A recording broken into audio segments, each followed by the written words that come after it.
Olá, no cenário de 2022 de hoje, iremos conversar sobre saúde.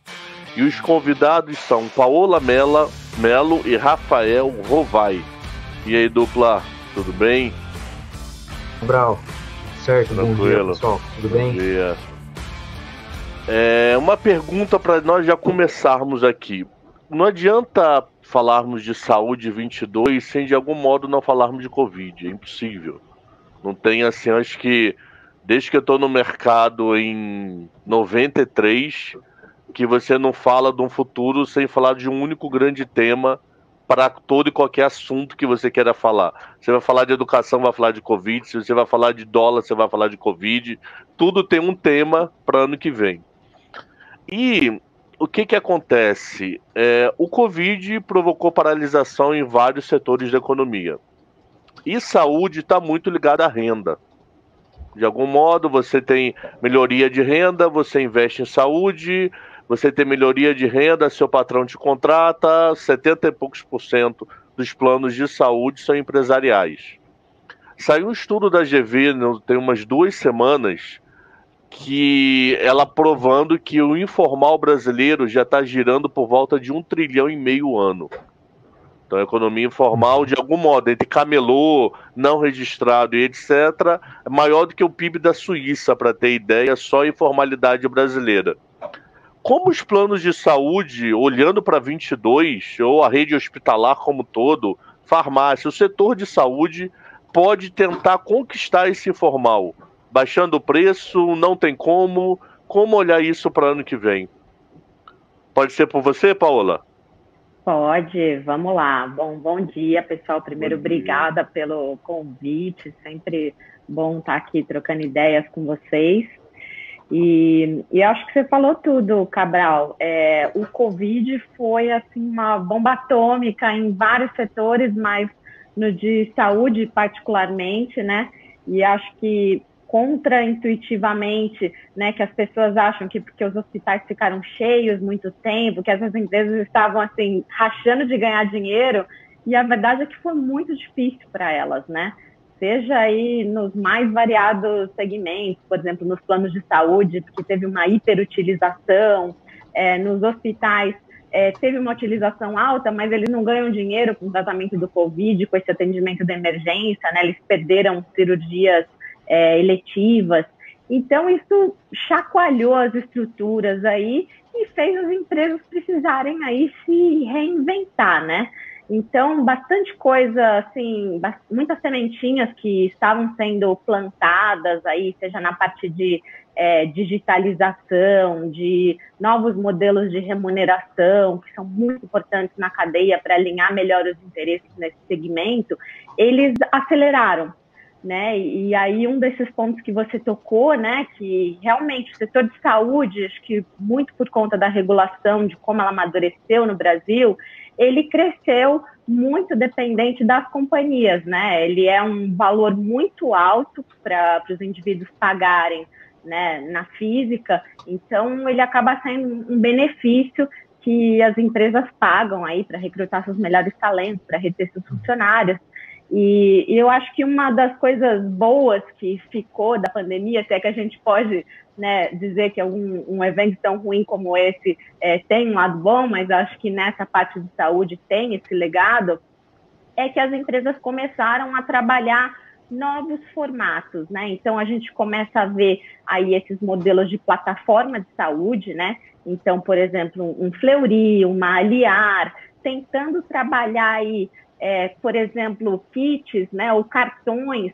Na verdade, não são planos de saúde propriamente ditos, porque a ANS ela é muito leonina, assim, para você colocar um novo plano de saúde. Essa é justamente a razão pela qual os planos novos são tão caros e que muitas empresas não querem vender planos para pessoas físicas, porque uma vez que você vende lá e trava um valor de mensalidade, você não pode reajustar o preço acima do que o regulador diz, né? Então, às vezes os custos sobem mais que isso, as carteiras ficam com margens negativas ao longo do tempo, né?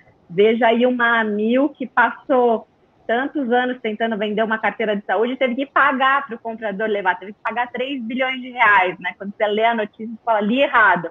Não, é isso mesmo, gente. Teve que pagar porque a carteira tem um passivo aí até ou o beneficiário cancelar o plano ou eventualmente ele falecer realmente, e não precisar mais. Então, nessa deixa de que a saúde ficou muito, né, sob um holofote aí, muitas pessoas queriam poder acessar isso, surgiram novos formatos. Então, esse modelo de plataforma de saúde, por exemplo, com teleconsulta, na qual o beneficiário contrata um pacote de exames. Então, por exemplo, eu sou uma mulher, eu quero contratar um pacote preventivo da parte da saúde da mulher, com exames ginecológicos. Você pode contratar um produto dessa forma, seja de uma Liarda, um Fleury. Então, isso é uma boa evolução. Surgiram novos modelos, aí não é por conta do Covid, mas certamente foram potencializados, como um doutor consulta da vida, no qual você oferece uma medicina de qualidade ali no spot, né? Então, o paciente chega lá com uma demanda, já faz ali os exames que ele precisa. Então, Cabral, eu acho que essas são alternativas muito interessantes. Elas ainda são, de certa forma, embrionárias, mas elas só mostram o apetite, né? É muito aspiracional, as pessoas têm uma certa insatisfação com o SUS, e se você conseguir ter um ticket que atravessa melhor aí na população, mais na base da população brasileira, existe muita demanda por esse tipo de serviço. Então, são iniciativas muito bem-vindas que estão aparecendo aí nesse sentido.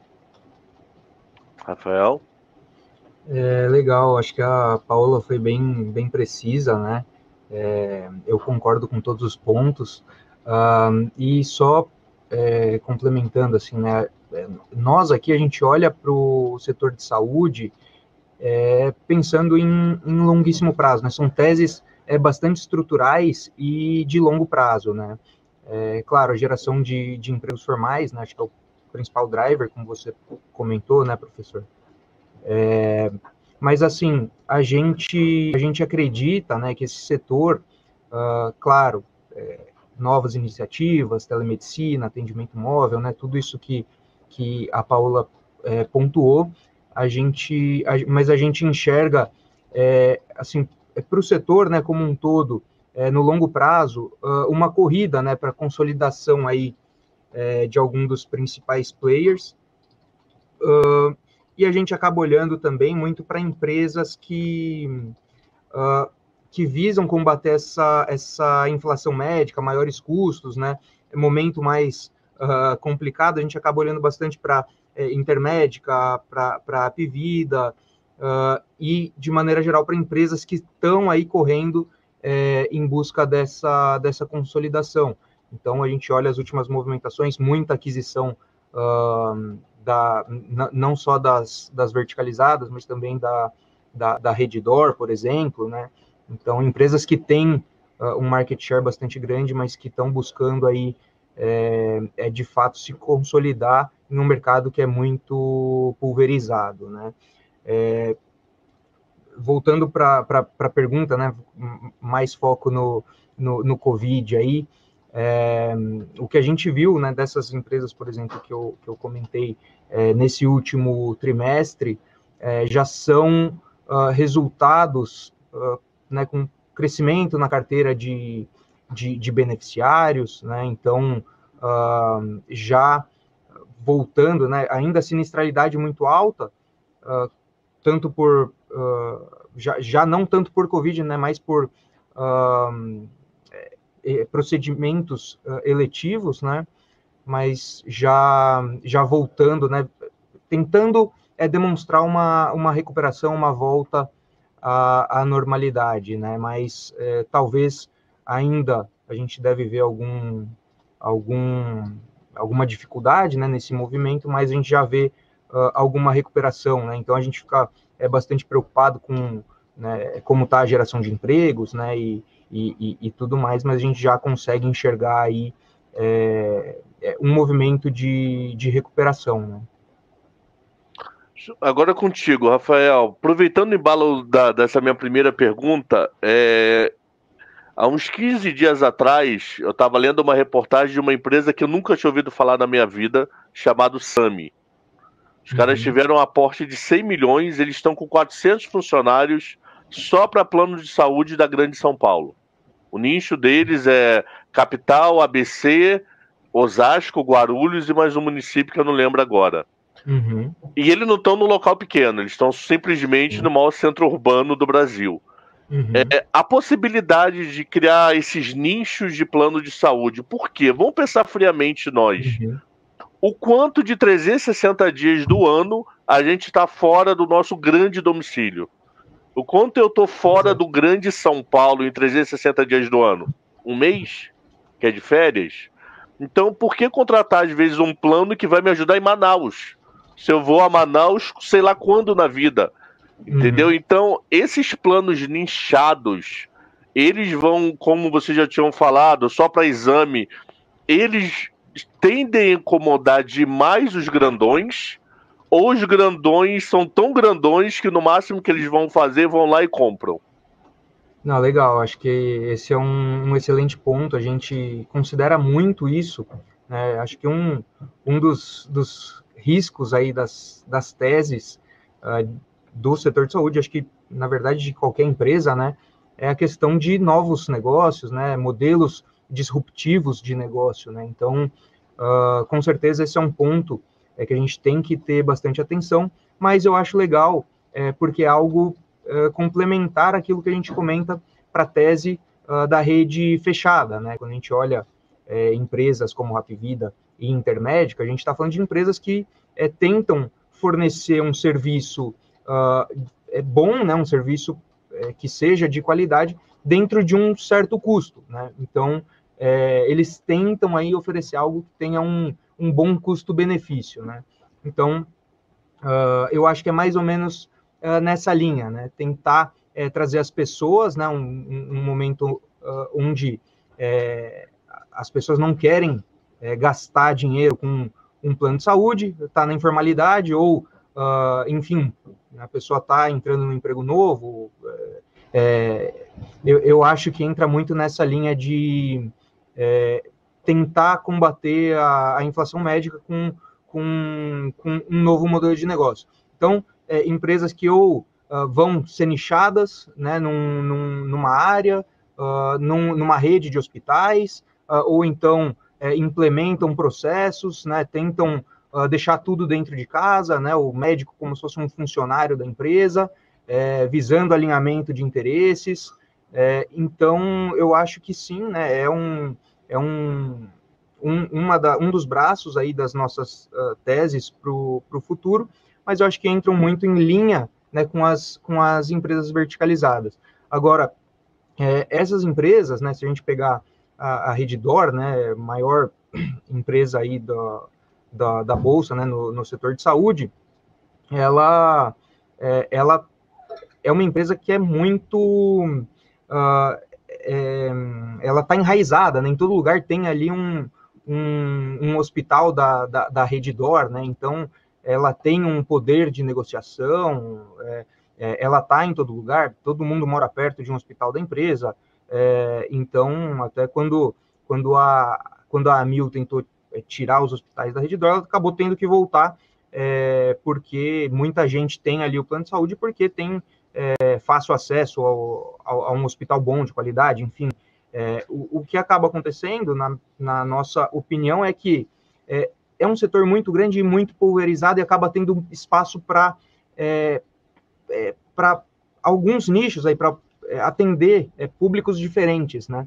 Então, existe a questão dessas empresas serem muito grandes, estarem muito capitalizadas e acabarem comprando muitas empresas, né, adquirindo muitas empresas menores, tanto que a própria Intermédica e a Hapvida, elas estão aí numa combinação de negócios, né, para se tornarem ainda maior, né, conseguirem crescer ainda mais, ter menos concorrência pelos ativos que elas estão de olho aí no mercado, né, e pode ser até que essa empresa que você comentou tenha um perfil que faça sentido também para esse tipo de empresa. Mas, de maneira geral, na nossa visão, é um segmento muito pulverizado, deve crescer muito, né? A gente tem uma tese bastante estrutural de longuíssimo prazo, pensando em crescimento e envelhecimento populacional, enfim, questões mais estruturais mesmo, e essas empresas que estão se mexendo agora, que estão adquirindo, né, estão fazendo aquisições, enfim, elas devem acabar se consolidando nesse mercado, mas eu acho que tem muito espaço, né, dentro do setor como um todo. Fechado. Paola? Eu concordo com o que vocês estão colocando. O jogo, ele é muito regional, né? Apesar da gente estar vendo essas empresas competindo nacionalmente hoje, como uma Redditor, por exemplo, agora a Apivida e Notre Dame juntas, né? Tentando crescer aí por aquisições. Como você colocou, Cabral, a pessoa, ela mora numa determinada região, em geral ela não trabalha tão longe dali da onde ela vive, e ela precisa ser atendida naquela micro-região. Então, ela precisa de uma solução ali, realmente, ela não precisa de uma solução em Manaus, às vezes ela não precisa de um resgate aéreo, ela só precisa de um bom hospital de referência num raio curto de onde ela reside e trabalha. É só isso. E o mercado é muito competitivo, então toda vez que você não consegue se encaixar numa dessas soluções dos grandes, você abre espaço para um pequeno.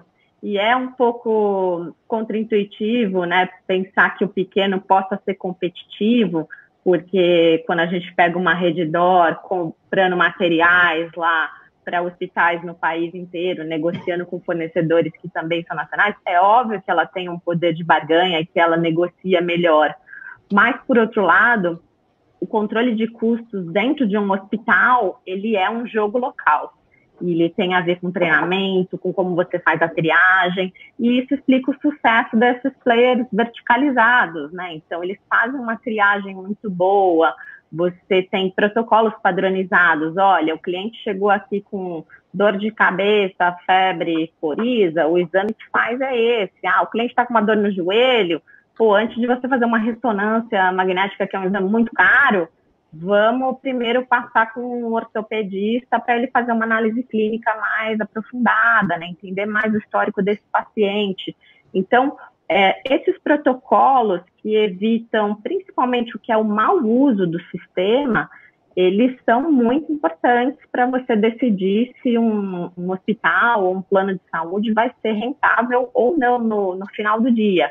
Então, isso acaba abrindo espaço. Por isso que esses players grandes tentam sempre comprar um hospital de referência nas regiões que eles vão, e depois eles vão complementando ali com o que falta. Acho que aqui está fraco em oncologia, ou está fraco em ginecologia, e aí eles vão agregando mais facilidades ali, e aí com isso eles vão fechando um micromercado, ou uma macro-região, né? Ou uma cidade do ABC, ou o ABC inteiro, e aí vão adensando isso. Então, eu acho que essa competitividade ela é muito boa. A gente tem que lembrar que nesse setor o poder de barganha, ele ainda está muito na mão dos pagadores, né, que são os planos de saúde, em última instância, né, que compram serviços de hospitais, de medicina diagnóstica. Então, eles têm um poder de barganha muito grande, e eles também não vão querer ficar na mão de um único player.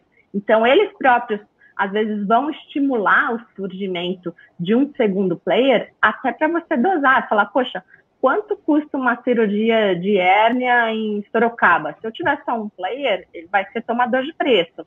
Então, às vezes, ele vai manter um segundo player, mesmo que menos eficiente, só para ter uma segunda opção e conseguir negociar esses procedimentos melhor. Então, eu acho que é muito bem recebido, e esses novos players, eles vão continuar surgindo, fazendo aí o controle de preços e forçando esse ganho de eficiência na cadeia, Cabral. Só um exemplo prático, eficiência na cadeia. Meu pai teve internado no Grupo DOR no Rio, e eu tive uma filha internada no Grupo São Luís, São Paulo, que é tudo o mesmo dono. É dois mundos. Assim, o modo de tratar, o modo de tudo. Eu falei, cara, é o mesmo dono, maluco. É o mesmo nível de padrão. Barra D'Or lá em São Luís aqui são muito... Mesmo tipo de público, ticket e tudo. Você vê que tá dois mundos em 450 quilômetros de distância. O mesmo dono. Paola, uma pergunta agora bem específica. Você gosta de acompanhar a Fleury? Independente de ter ou não ativo, você acompanha. Eles fizeram uma parceria recente com Einstein, num projeto chamado Gênesis.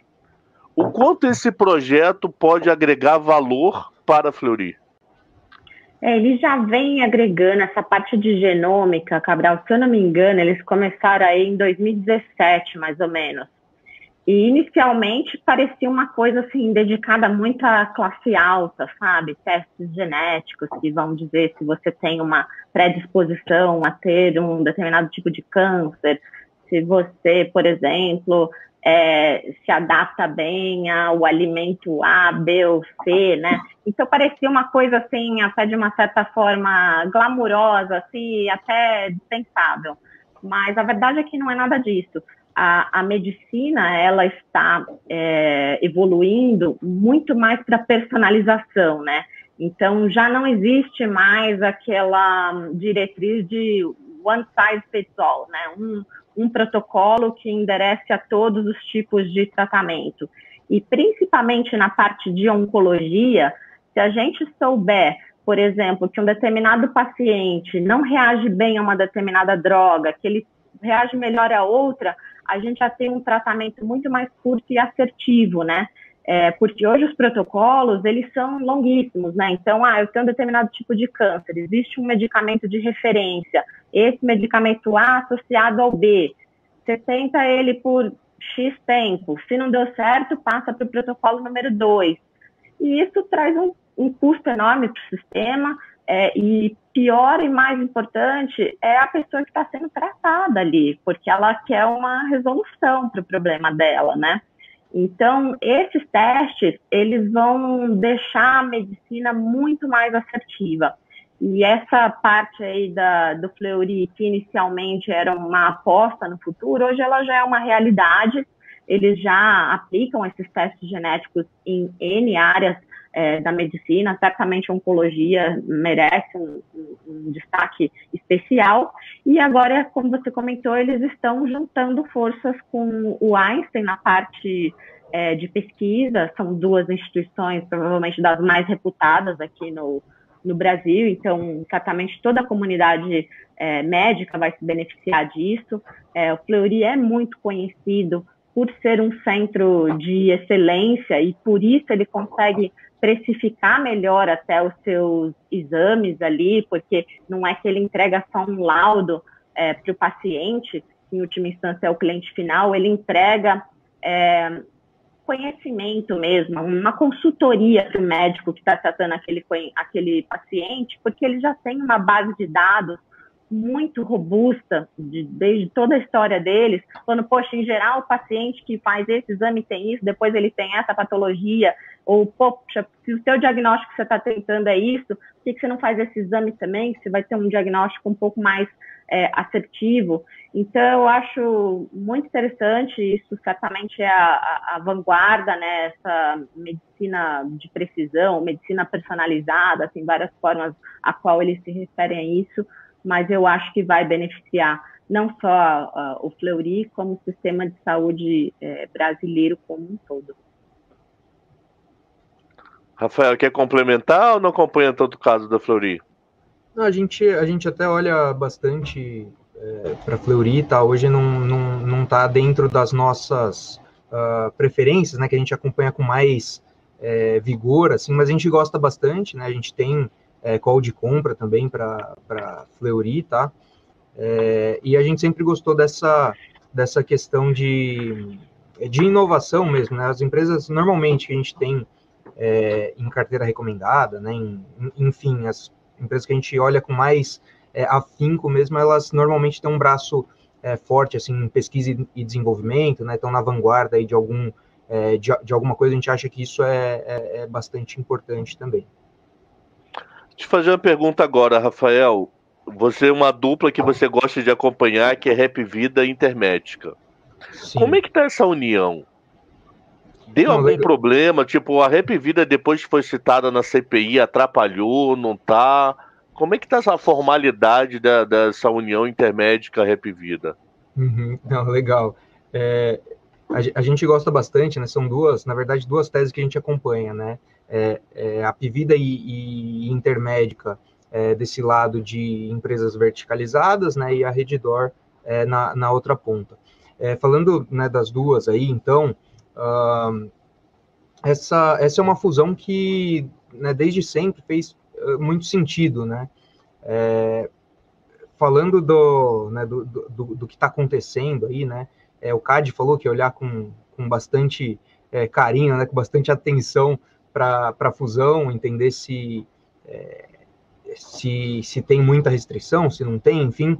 A gente acha que deve acontecer, né, a combinação de negócios aí, deve passar pelo CAD com alguma restrição, mas nada que impeça assim, o negócio de maneira geral. Falando da CPI, aí, né, do que aconteceu com a Apvida, é um pouco complexo, né? Porque eles não podem falar que o médico não tem autonomia, né? Isso é uma coisa engraçada. Às vezes, quando a gente fala com alguns médicos, né, muitas vezes, sei lá, o médico que trabalha na Redditor, ele pode achar que, de algum modo, o médico da empresa verticalizada ali, ele não tem tanta autonomia, né? Até por essa questão da empresa colocar ali métodos, processos, como a Paula comentou, né? Muitas vezes o médico ali, ele tem um protocolo, né? O paciente chega ali com um sintoma X, ele tem que indicar ali os 2, 3 exames, enfim, que estão ali dentro do protocolo, né? Tem um alinhamento de interesse. No caso da rede aberta, por exemplo, você tem por exemplo, o que é despesa da operadora de saúde como receita ali do hospital, né? Então pode gerar algum desalinhamento de interesse, né? Então, o que a empresa tem que falar, né, numa questão dessa, né, se pronunciar, enfim, não pode ser tanto na linha de falar, não, se houve, né, algum tipo de propaganda, alguma coisa, no fim das contas o médico tem a autonomia dele, né?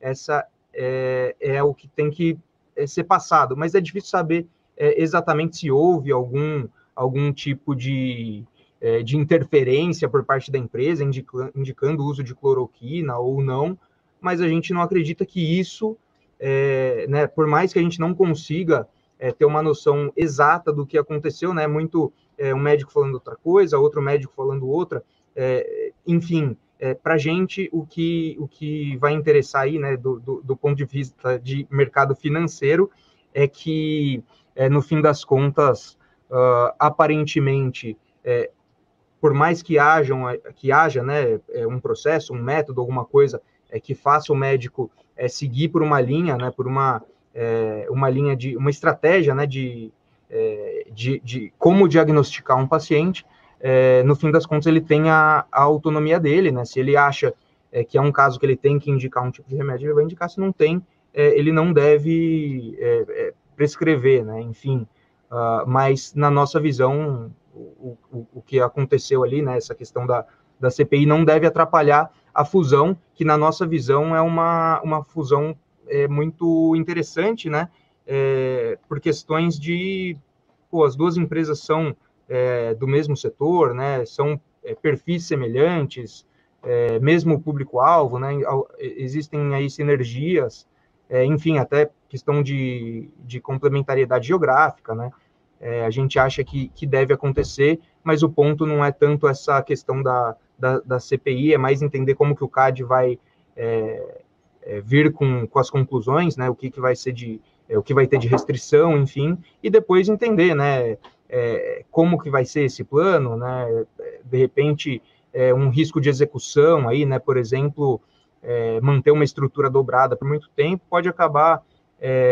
reduzindo aí as sinergias que eles poderiam aproveitar com isso, né, enfim, eu acho que é muito mais entender qual vai ser o parecer aí do CAD e entender como essa fusão vai acontecer a partir dessa conclusão, né? Como que isso vai se desdobrar. Né?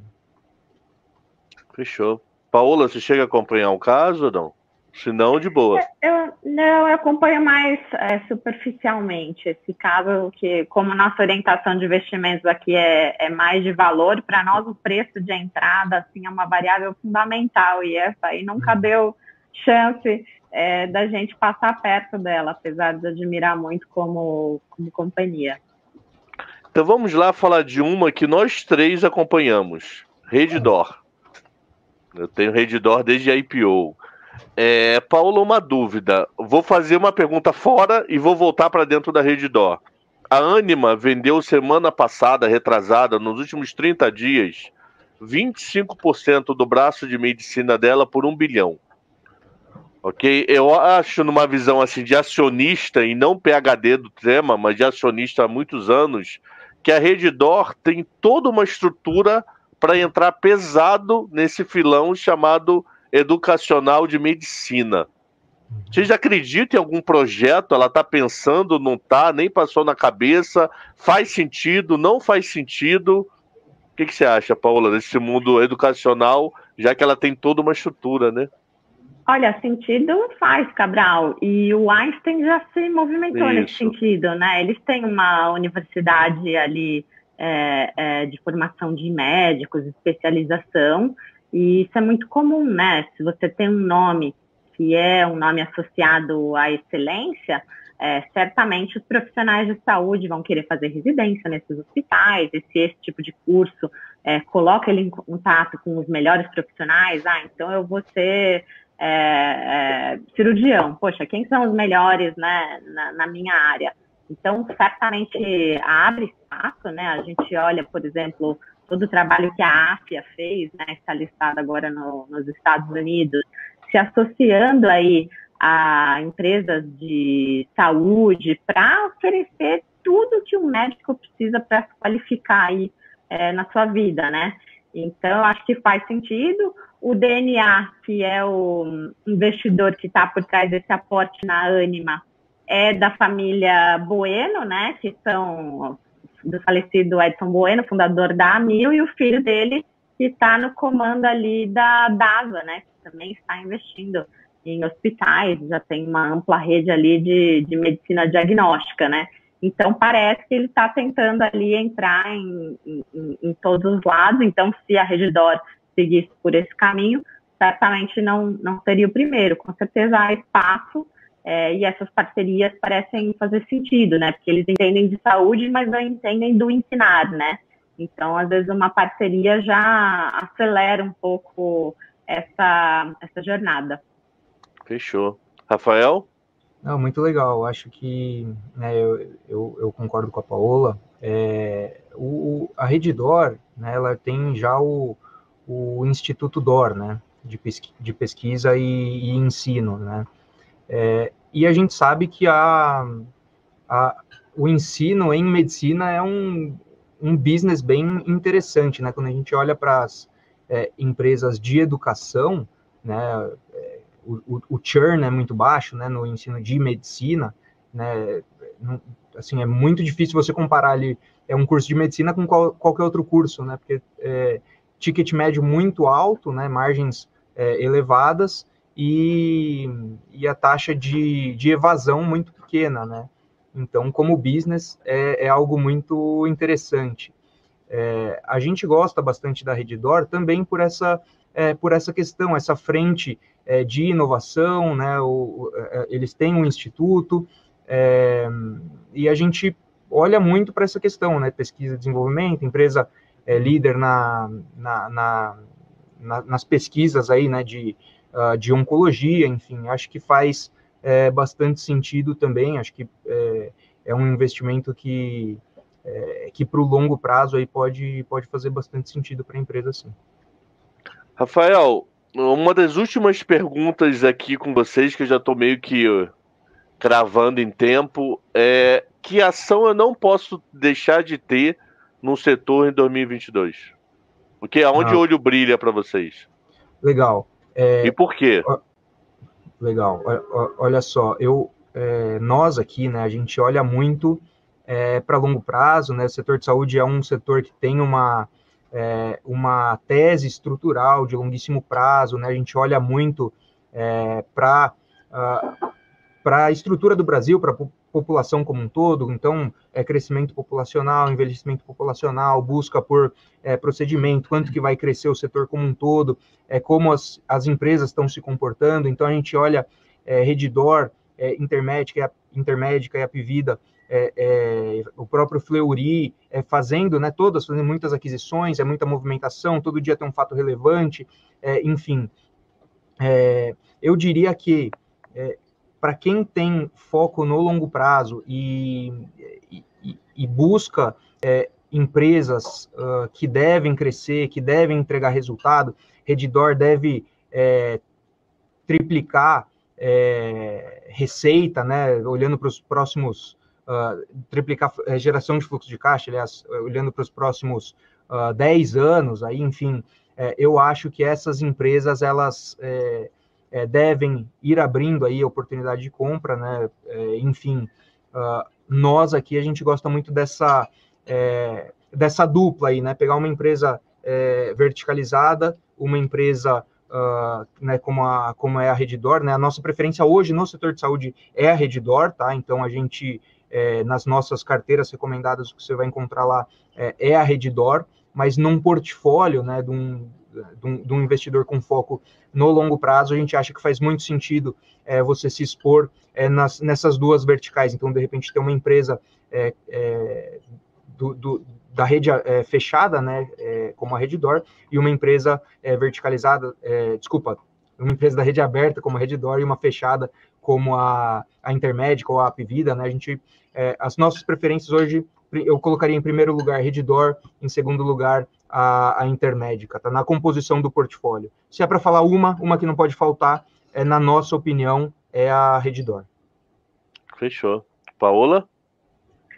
Cabral, da nossa parte aqui, eu concordo com tudo que o Rafael descreveu, da parte top-down, né? Realmente o macro é muito favorável, esse é um setor que brilha os olhos, assim, de qualquer analista, porque o setor cresce, independente de qualquer coisa, né? Se a gente pegar aí população com mais de 60 anos no Brasil, em 30 anos ela dobra, né? Então, estamos falando de 14% para 28% da população, num horizonte relativamente curto de tempo, e uma pessoa com mais de 60 anos, os gastos dela de saúde são, em média, 4 vezes superiores a uma de 20, 30. Então, o mercado cresce top line, assim, a 2 dígitos. Então, qualquer empresa que você escolher, se ela não fizer muita má gestão, ela vai crescer. Então, isso a gente já sabe. Mas para nós, preço é muito importante. Então, uma forma que a gente encontrou de capturar esses drivers, eu não sei se você considera, né, um varejista, a drogaria Pague Menos, mas de uma forma ou de outra ela captura esses drivers, né, porque se a pessoa está num tratamento médico, ela precisa de medicamento, né, e aqui no Brasil, diferente de outros países, onde você vai ao médico e já sai lá com seus comprimidinhos, aqui é uma prerrogativa do paciente escolher onde comprar, né? Então, a gente escolheu a Pague Menos como veículo para capturar esses drivers. É uma empresa que está em franca expansão, seja orgânica ou seja através de aquisições. Recentemente, eles adquiriram os ativos da Extra Farma, que reforçou ainda mais a presença da companhia Norte e Nordeste, aí, que são os mercados core para eles. E é uma das empresas mais baratas, assim, não é que ela é barata em si, né? Estou falando de 20, 22 vezes lucro aí para 2022, mas comparado a um setor que negocia na média aí a 40 vezes lucro, a metade do preço. Então, essa é uma empresa que a gente gosta muito, a gente acha que vai crescer top line, expandir margens aí, gerar muito caixa. Parte vai ser reinvestido no crescimento, mas uma parte aí mais no futuro pode começar a ser retornado para o acionista. Então, eu acho que é uma ótima aposta. A gente tem aqui no fundo da GTI já há um bom tempo. A gente não entrou no IPO, entrou um pouco depois ali que teve uma queda, e eu acho que agora ela está dando chance de novo, ela deu uma underperformada aí, então é um bom ponto de entrada para quem não tem ainda. E tem um segundo nome, que eu também, não é um player direto, mas é um fabricante, que é a Hypera. Também é uma empresa muito boa, fabricante de fármacos, né? e que também está muito barata, e é uma empresa também que top line cresce 2 dígitos, margens muito altas, uma necessidade de reinvestimento relativamente baixa. Agora eles têm uma planta ali em Anápolis, que é estado da arte, e também uma ação que sofreu muito no passado ali, teve algum link ali com Lava Jato, que levou a um de-rating nas ações. A empresa investiu muito em governança depois desse episódio, né? No fim não chegou a se concretizar nada, não teve pagamento de multa, como a JBS e outras empresas que passaram por questões similares, então parece que não acharam nada ali, mas é um ativo que também está muito barato e captura esses drivers. Essa a gente não tem aqui, mas é algo que eu, como analista, aparece ali no meu filtro e eu estou monitorando bem de perto. Então, acho que esses são os 2 nomes que mais me brilham os olhos a essa altura. Fechado. Dupla, pelo CNPJ, muito obrigado por vocês terem aceito. Por que pelo CNPJ? Porque agora eu vou fazer 3 perguntas para as pessoas físicas. Para a pessoa física Paola e para a pessoa física Rafael, que eu vou fazer para todo mundo. É a mesma pergunta para todos. Uhum. Paola, me ajuda. Um livro que eu não posso deixar de ler em 22. Olha, A Revolta de Atlas é um livro assim que eu mudei como ser humano depois de ter lido. Eu acho que a Ayn Rand, ela traduz ali muito da filosofia objetivista dela, e ela leva ali as últimas consequências dessas questões assim de corrupção, né? E são coisas que para nós brasileiros assim nos assolam assim, né, do nosso passado aí. Então é algo ali que conforta um pouco o coração de ver às vezes que a racionalidade e o bem eles prevalecem no final, né? Então eu gostei bastante. É um livro que para mim foi transformador e eu recomendo para quem não leu ainda. Fechou. Rafael? Eu gosto bastante do Investidor Inteligente, né? Acho que esse é a Bíblia aí, né? Tem tudo a ver com a Inside, né? Com o que a gente pensa, com o que né? Tem bastante a ver com a nossa filosofia. Então acho que é um que não pode faltar para quem está começando aí, para quem quer investir. Acho que vale a pena. Fechado. Rafael, uma pessoa que você nunca conversou na vida, mas ela tá viva e você não teria barreira da língua. Pode ser quem for no planeta. Quem você gostaria de passar uma tarde conversando? Pô, eu vi uma entrevista, não me lembro muito bem, acho que foi na XP, né, em alguma live, com o Chris Gardner. E eu acho que a história dele assim é muito interessante, muito legal. Eu gostaria de conversar com ele. Acho que é um cara inspirador. Paola? Eu iria no Papa Warren Buffett. Adoraria ouvir as histórias dele ao vivo. Ele daria tudo por uma horinha da sabedoria dele. Fechado. A última pergunta, Paola, você já é mãe? Sou mãe de uma mocinha chamada Olivia. Quantos anos? 8 anos. Imagina que daqui a 10 anos ela sai de casa e você vai conversar com ela. Qual é a principal dica de vida que você daria para Olivia? Eu dou várias, né? Tem que ser uma só? Uma que ela não pode, assim, que você pode ter sofrido e fala, filha, evite isso, que a experiência da sua mãe, eu não quero que você sofra igual, qualquer coisa. O que eu sempre falo para ela, faça a coisa certa, né? Independente das circunstâncias, da pressão, do que os outros estão fazendo, né?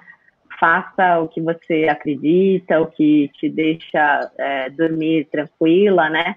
Então, se fosse só um conselho, certamente seria esse. Fechou. Rafael, você tem filhos? Eu não tenho. Então pensa o filho do Pete com 18 anos de idade. O que você falaria para ele? Olha só, eu acho que, né, com base no que eu mesmo sofri, né, eu diria aquela velha máxima, né, se arrependa do que você não fez, né, e não do que você fez.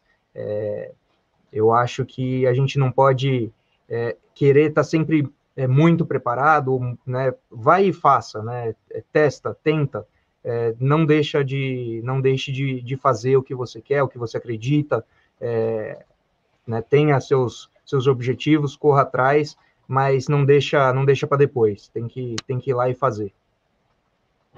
Fechado, dupla. Então, Paola e Rafael, muito obrigado aí pela participação. Vamos olhar com carinho o Redditor, Pague Menos, Intermédica aí para os próximos meses. Eu já sou sócio há muito tempo. Eu estava olhando Pague Menos, Panvel, com esse papo de distribuição. Acho que distribuição vai mudar muito o setor. Putz, a agilidade de chegar num cliente rápido, numa entrega. Vou passar a olhar com carinho também para Pague Menos. Então, dupla, muito obrigado e até uma próxima, se Deus quiser. Muito obrigado. Maravilha. Um abraço. Tchau. Tchau.